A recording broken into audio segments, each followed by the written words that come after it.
Hello and welcome back to Behind a Powder Podcast with me, Porcelain Victoria. Today's episode, we are continuing with Revolting Prostitutes. I am so happy. I think this is part 18 now. We are nearly at the end.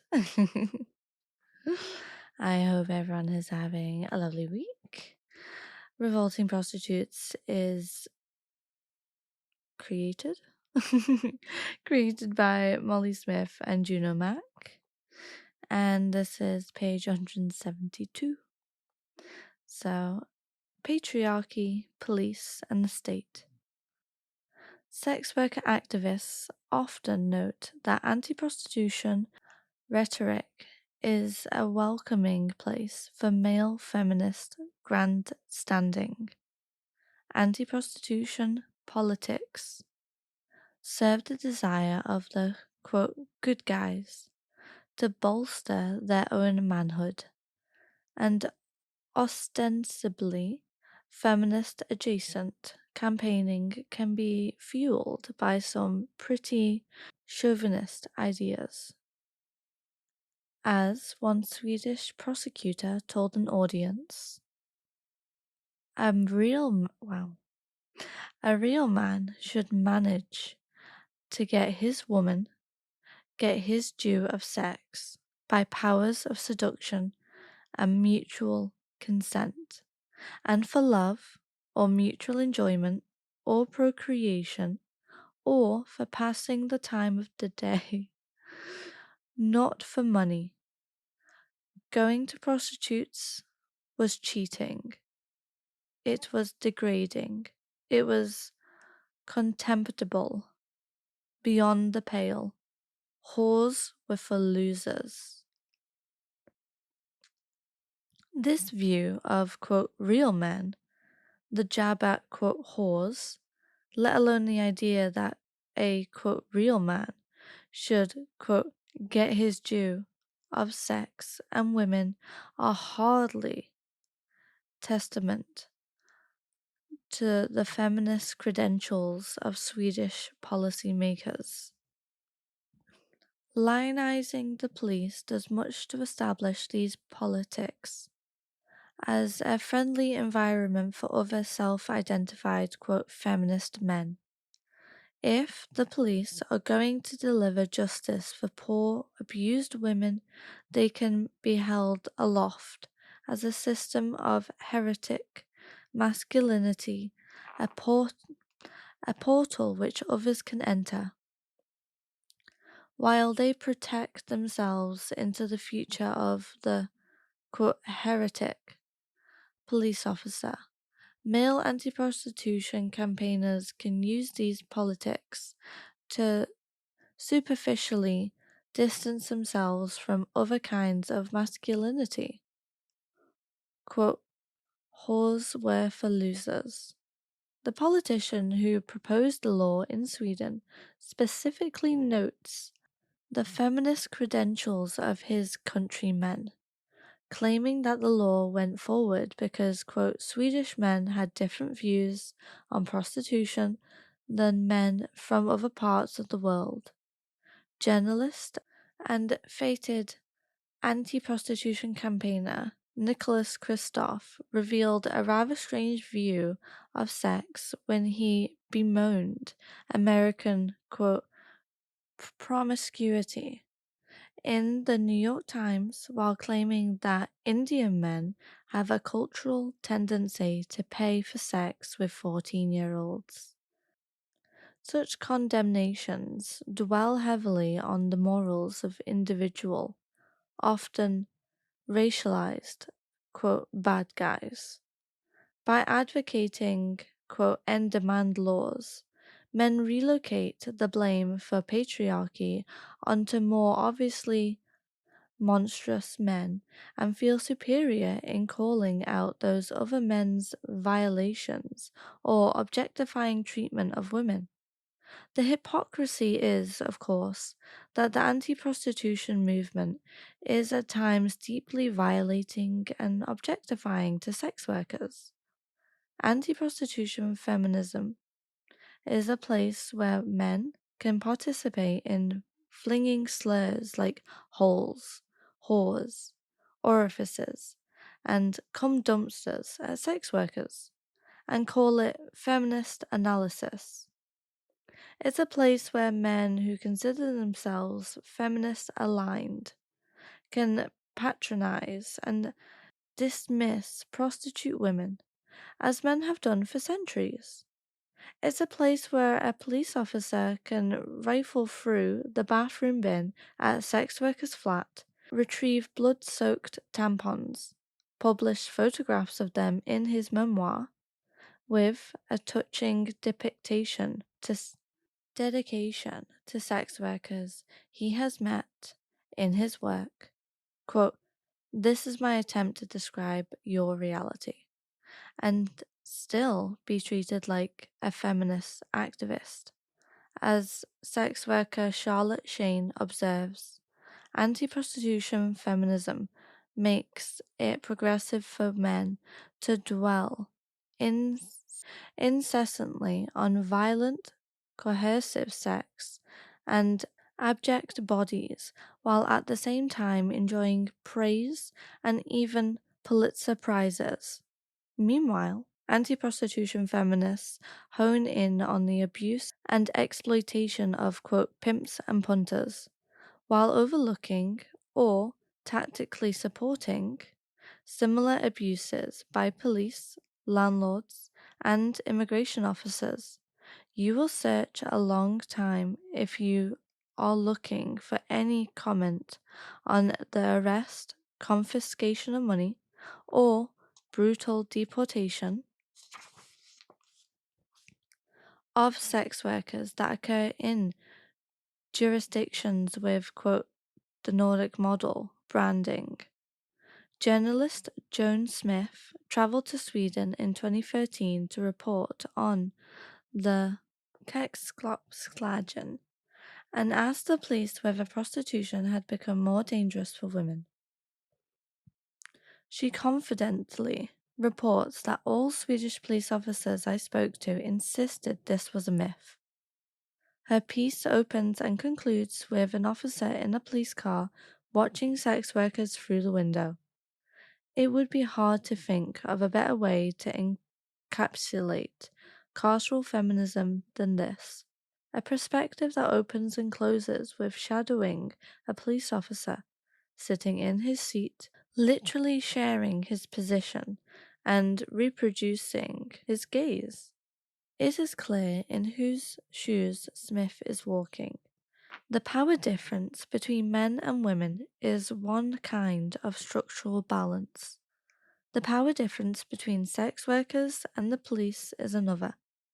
Swedish feminist commentator Gunilla Ekberg writes, quote, "Those who are pro-prostitution of course ignore power differences between men and women. But carceral feminists are deeply invested in both ignoring and reinforcing the power differences between the police and prostitutes. In attempting to eradicate the gendered inequality that they rightly see in the purchase of sex, they intentionally or accidentally strengthen the state's power to harm prostitutes, which is, of course, itself a deeply patriarchal dynamic. You might think that this leaves us, as feminists, at an impasse. If challenging the patriarchal sex industry strengthens the patriarchal state, then it is hard to see how we can proceed. In fact, of course, it is easy to imagine a world wherein no man is able to pay for sex, simply because everyone who might have needed to sell it already has the resources that they need. We can work towards a more feminist world by making women less poor, but not through bolstering the patriarchal power of the carceral state. Ignoring or bolstering state power allows the experiences of people like Mercy, Mary, Tina, Eunice, and Esther to fall through the cracks. Mainstream feminism maintains a profound uninterest in the experiences of women like them. The direct state violence, fines, evictions, and deportations, and the violence they suffer because the state fails to protect them. When journalists write that the Nordic model decriminalizes women who sell sex and criminalizing organizations, repeat the claim that Sweden's law completely decriminalizes all those who are prostituted, it's hard to draw any other conclusion than mainstream feminism simply doesn't count the criminalization or deportation of mostly black migrant sex workers in Nordic countries. As we wrote the chapter on borders, deportations are a violation of human rights. People are ripped from their families and friends simply because of where they happened to have been born. Yet, even within the left, the injustice of deportation can sometimes prove a slippery topic to keep on the table. Despite claims to radicalism, an analysis of borders rarely features in anti prostitution advocacy. A generous assessment of this would suggest that, for some, borders and immigration seem too permanent or unchangeable to reckon with, that they will never go away. As sex workers and feminists, we do not accept that borders and their enforcement are inevitable or immutable. We too are working towards a radical feminism that can abolish borders, capitalism, and the sex industry without causing harm to sex workers, just as it is a bad cliche to claim that a future without commercial sex is a futile endeavor because, quote, the sex industry will always be there, or, quote, the world's oldest profession. It is also a feasible excuse to dismiss border abolition simply because it is difficult to change. In this chapter, we have tried to speak to both the quote, ideal Nordic model and the Nordic model as it really exists. The Nordic model as it really exists includes harm to sex workers, and when it advocates refuse to acknowledge or to try to fix these harms, they reveal their ultimate disregard for the safety of people who sell sex. But even if these problems, the deportations, the evictions, the fines, were fixed, the ideal Nordic model would still harm people who sell sex, and harm the most marginalized the worst. That is, because any policy that makes sex workers poorer will also tend to make them less safe. As Thai sex worker collective Empower have pointed out, criminalization is about what can be taken away from sex workers. If you care about the most marginalized people in society, why not start from thinking about what can be given to them? Chapter 7: Charmed Circle, Germany, Netherlands, and Nevada. Regulationism. A legal model that heavily regulates a legal strand of the sex industry while continuing to criminalize workers who can't or won't comply with various bureaucratic requirements such as mandatory health testing, employment in certain venues, or registering publicly as a prostitute, also called legalization, licensing, prostitution gazettes, prostitution law. Quote, this law won't protect sex workers. It is just about control. From a sex worker in Germany. Many people are familiar with the terms legalization and decriminalization, yet without realizing these words refer to distinctly different things. Under legalization, some sex work in some contexts is legal. This legal sex work is heavily regulated by the state, generally not in a way that prioritizes the welfare of workers. This is, in part, because a mindset that advocates for legalizing sex work tends to see prostitutes not as workers but as anxiety inducing vectors of disease or symbols of disorder who must be controlled. Often, to legalize means to implement new laws related specifically to sex work, including new criminal penalties, rather than repealing the existing ones.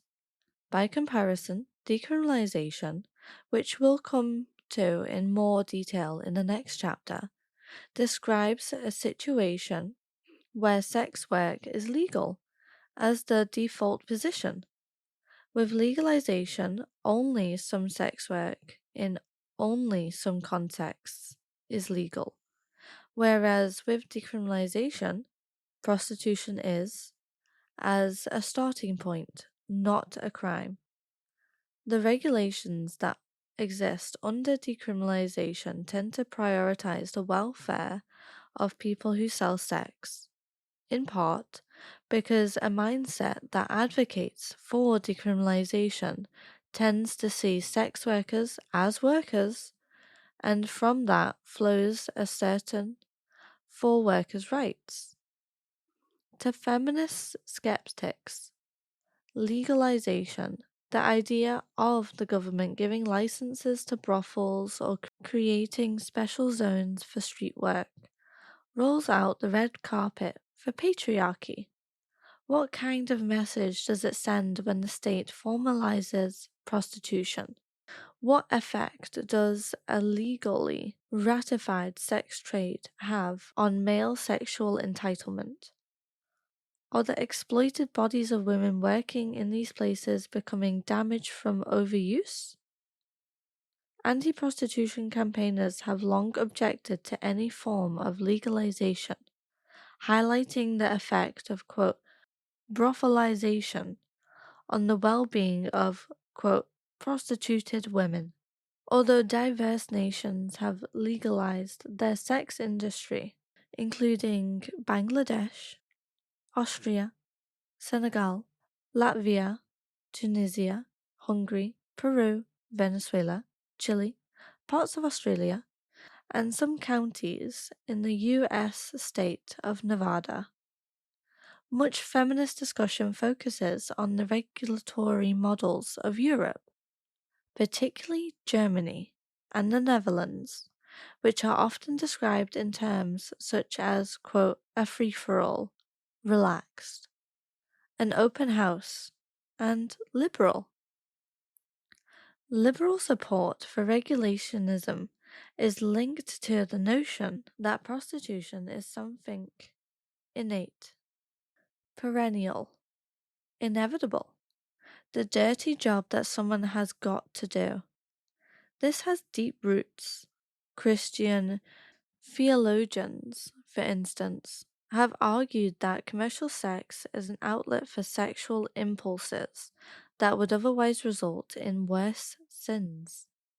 The patriarchal double standard praises men for having multiple sexual partners, but shames and condemns women for the same. Mathematically, the only way for men to practice promiscuity while allowing the majority of women to remain, quote, respectable, is for a small number of women to be extremely sexually active. An 1897 editorial in a Johannesburg newspaper stated it more explicitly, quote, the virtue of the monde is assured by the demi-monde, end quote. That is, patriarchal sexual norms, render sex work not only economically viable, but in some sense necessary, whether for the benefit of the individual client or for the benefit of society. Then there are those who see in sex work a greater capitalist purpose. This logic suggests that with an entrepreneurial outlook, there is hope for the sex industry, which, much like the cannabis market, is a wild frontier that supply needs the firm guiding hand of a rich grown up. These industries, in the hands of the right people, can become a boon for all who would benefit from tourism, taxation, and regulation, making the rich richer and the sex workers who share their vision more visibly legitimate as professionals. This ideology also sometimes sees the rights of workers as interchangeable with the rights of managers in sex work, the logic being that the latter are criminalized also. To the exasperation of sex working feminists, we are often accused of being invested in these same values. When we make clear that we're asking for the decriminalization of sex work, we are persistently misunderstood to mean legalization and are maligned as liberals, capitalists, or men's rights activists interested in securing the unimpeded primary of male sexuality. If the decriminalization of prostitution is falsely characterized as legalization and the two are semantically bound together, then advocates for prohibition can blame both policies for the failures of one. Contrary to its false reputation as a benign sex funfair, a regulationist legislation approach to prostitution is not friendly for sex workers.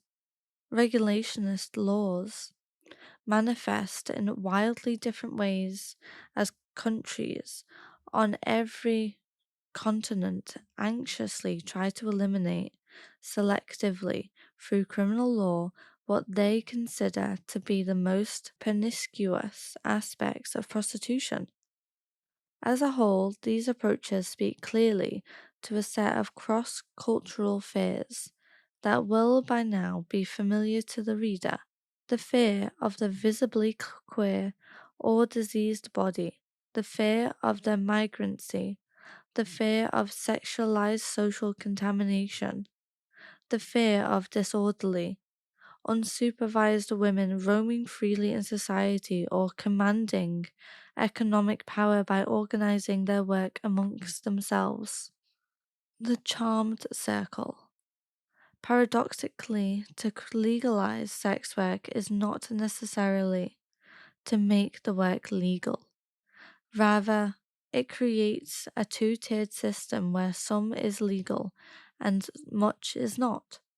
In Nevada, for example, 10 out of 17 rural countries permit licensed brothels, and no sex work can legally take place in any other areas, including the biggest city, Las Vegas.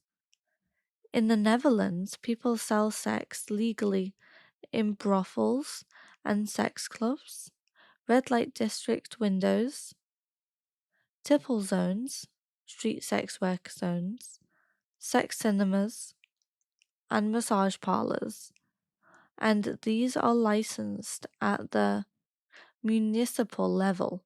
Elsewhere, it's still illegal. Since legalization in the Netherlands, more than 40% of these venues have lost their license, leaving sex workers fewer places to work legally. In Germany, the Prostitutes Protection Act of 2017 stipulates that all sex workers must be registered and issued with a sex worker ID card. Some of the conditions for receiving this card include testing for pregnancy, STIs, and drug use, as well as mandatory counseling. Nevada, the Netherlands, and Germany are typical of places that impose rules on how the sex industry may operate. The most precarious sex workers cannot comply, and some must work illegally, forming a vulnerable, criminalized, quote, underclass. Trans women, for example, are barred from work in the state-run brothels of Turkey. Many sex workers in Germany live far from the narrowly designated, quote, prostitution zones, and so work outside them. Many Australian sex workers cannot risk losing their privacy by adding their names to the government's official register of prostitutes. Those in Nevada with a criminal record, often for survival crimes like shoplifting, cannot work in the legal brothels. Sex workers close to the poverty line have no means to pay the rent on a Dutch red light window, about €80 to €160 per shift, payable in advance. In Senegal, sex workers living with HIV cannot produce a health certificate for the police and cannot work legally. They are known as les clandestines. Married women in Greece are barred from work in state-regulated brothels. Undocumented migrants cannot work in any legalized jurisdiction. For these people, the idea of a, quote, legalized framework is meaningless. The state has drawn a charmed circle, and they are not standing inside it. With such significant barriers to overcome, legal status is unobtainable for the vast majority of people, and in most places, the amount of illegal, unregulated sex trade far exceeds that of the legal sex industry. In Germany, a migrant trans sex worker commented on the 2017 implementation of the Prostitute Protection Act, saying, quote, I have no health insurance and often no place to sleep. Now I should get registered. How should that work? End quote. D, a migrant sex worker in Austria, says, I am powerless here. I don't get a wage slip. I can't take out any credit or loans. I can't lease a car. I pay the tax office. I pay Social Security. But I won't get a pension. I don't get anything. I also don't get unemployment benefits. I can't do anything in my name. The Dutch sex workers' rights organization, De Roodraad, describes the previous Dutch system of policy of tolerance towards sex workers. Quote, formerly, these migrant women's work was tolerated in the same way as other sex workers' work. With the legalization of one group of women, the work of another group of women now becomes illegal. End quote. This two-tiered pattern is a universal feature and failing of the laws we refer to as legalization or regulationism, which is that they tend to empower the worst profiteers. A frequent feature of legalized regimes is that working for a manager is legal, whereas working independently, either on your own or with friends, is fully or partly criminalized. The result is that legalization pushes sex workers into working for managers and grants managers additional power over workers.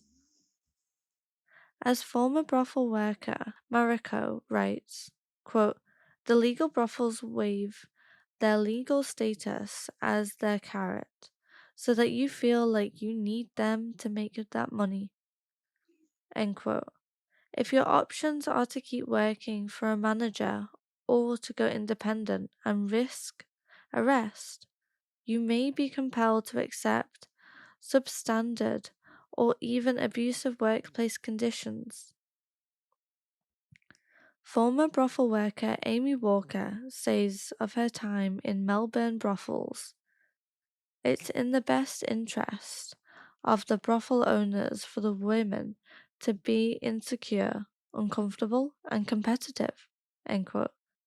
Sex workers have told us that they have known brothel managers in Nevada to tip off the police about independent workers nearby, since these workers represent a threat to their business that can be, quote, solved by having them arrested. Legalization exacerbates the existing vulnerabilities of sex workers.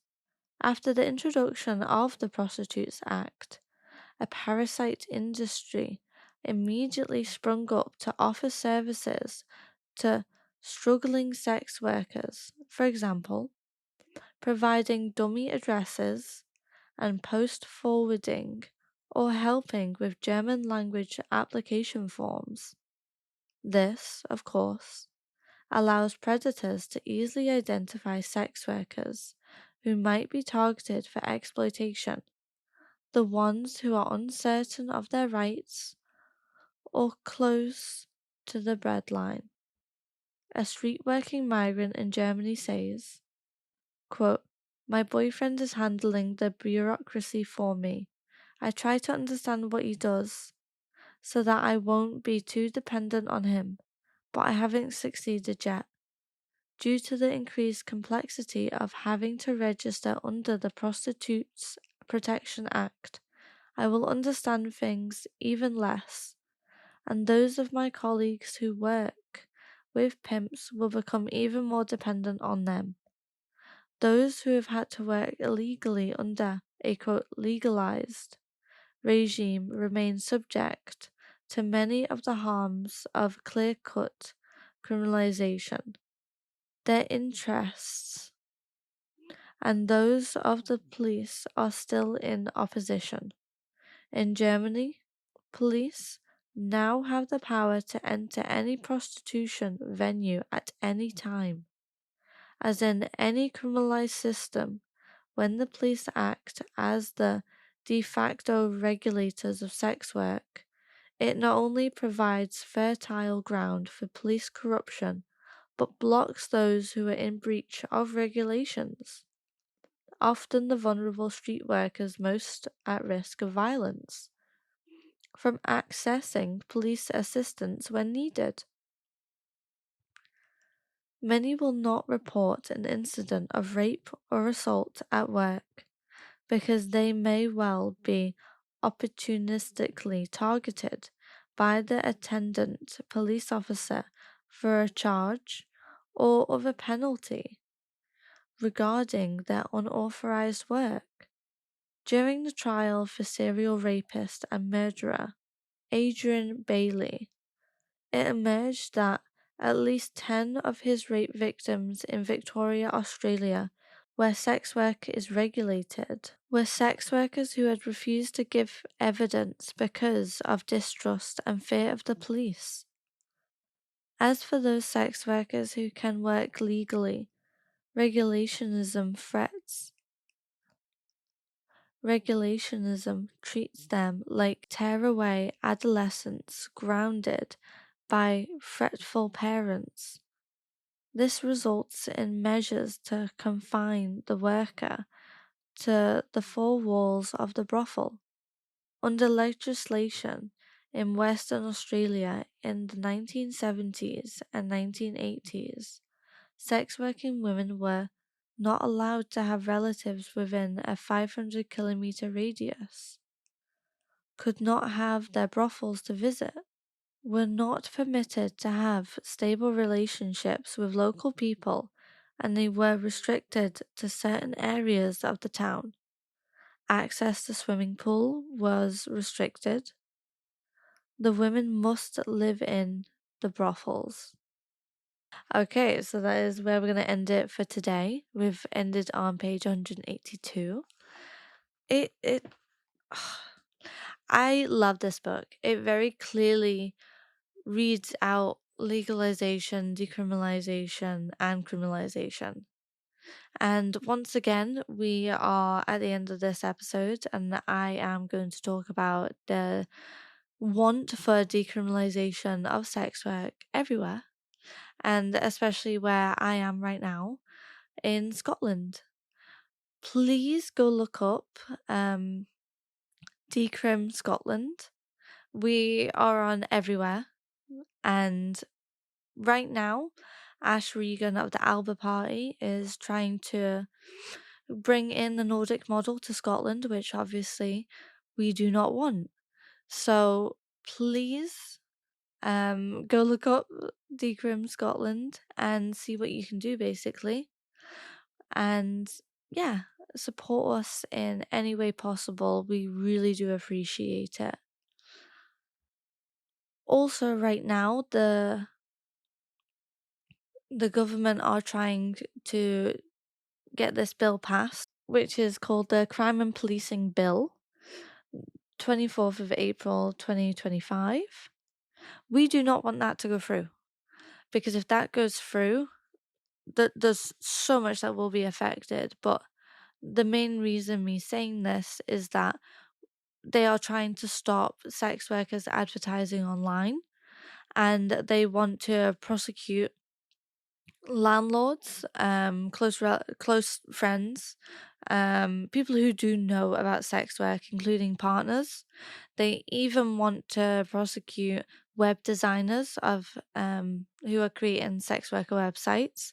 It is honestly devastating and ridiculous at the same time that they want to do this. And obviously, if you take away advertising online for sex workers, me included, I don't know how I'm going to be able to pay my bills. And that is very scary. So if you go on the English Collective of Prostitutes page, from there you will be able to learn more about the Crime and Policing Bill, and you will be able to email your MP stating that we don't want this and these are the reasons why. The English Collective of Prostitutes does have that by default. All you have to write in is your postcode, and it will automatically by default tell you who your MP is in that area, and it will write a written response to them. All you need to do is write your email and your name. You can obviously make it all up and send along that email. We really do support and thank you guys for hopefully that who are listening. You're on part 18, so I should hope like we have swayed your opinion that criminalization is needed very much. And I think 2 more parts are coming out to this series, and then I will be starting a new book. If you have any ideas on what book I should read next, please send that my way, and I would love to read them. And if anybody does want to come on the podcast or have any topics they want to hear about, hear more about, learn more, or tell other people about, please give me a shout. I would absolutely love that. And yeah, we have actually just hit over 70 episodes. So thank you very, very much for everybody who is listening and has continued listening from the start. I really, really appreciate the dedication and I appreciate you listening. So thank you very much and bye.